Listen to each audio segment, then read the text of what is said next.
Bismillahirrahmanirrahim. Assalamualaikum warahmatullahi wabarakatuh. Alhamdulillahirrabbilalamin. Wassalatu wassalamu ala asyrafil anbiya'i wal mursalin wa ala alaihi washabihi ajmain amma ba'du.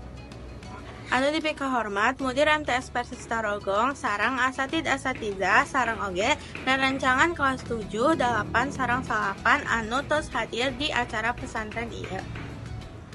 Langkung dipayun hayu urang panjatkan puji sinarang syukur kehadirat Allah Subhanahu wa taala anu parantos maparin rahmat sareng panangtayungan ka urang sadayana. Kalayan rahmatna urang tiasa riung mangumpul dina kegiatan anu positif dina sasi Ramadan ieu nyaeta dina acara pesantren kilat Ramadan MTS Persis Tarogong anu temana ningkatkeun ibadah sareng akhlak terpuji di era digital. Tahilap sholawat sinarang salam mugia urang panjatkan ka junjungan urang sadayana Nabi Muhammad SAW. Hatur nuhun ka asihna urang hirup dina ajaranana anu luhung tur miharap ridho Allah Subhanahu wa taala. Amin amin ya robbal alamin. Sataacana acara ieu dikawitan sumangga simkuring ngawuhkeun diri salaku MC dinten ieu. Nami abdi Fadila Tunisa Syabani ti kelas 8F sareng rerencangan abdi Elia Rana Indati di kelas 8F. Salajengna abdi bade maca jadwal acara enjing ieu.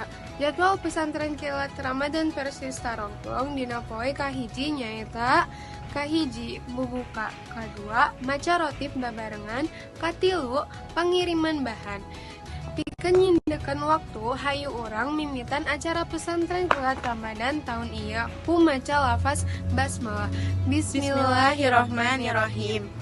Puji sareng syukur simkuring saparakanca parantos ngadungikeun pangaosan boh kepala sekolah dok kepala kegiatan pesantren puasa.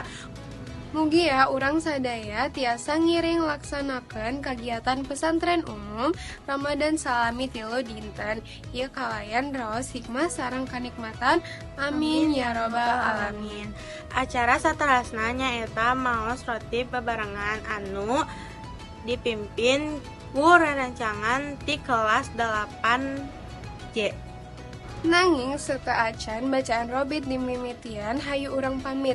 Abdi Elia Rana Izati sareng rerencangan abi Fadila Tunisa Syabani selaku MC acara tadi enjing nyuhungkeun dihamputeun upami aya kalepatan ucap atanapi lampah dina mingping ieu acara. Sareng mudah-mudahan kegiatan pondok pesantren kilat Ramadan ieu tiasa masihan motivasi sareng sumanget pikeun urang generasi ngora supados tiasa nampi kautamaan sasi Ramadan sareng ningkatkeun akhlak nu mulia. Eta sadaya ti kami wabillahi taufik wal hidayah.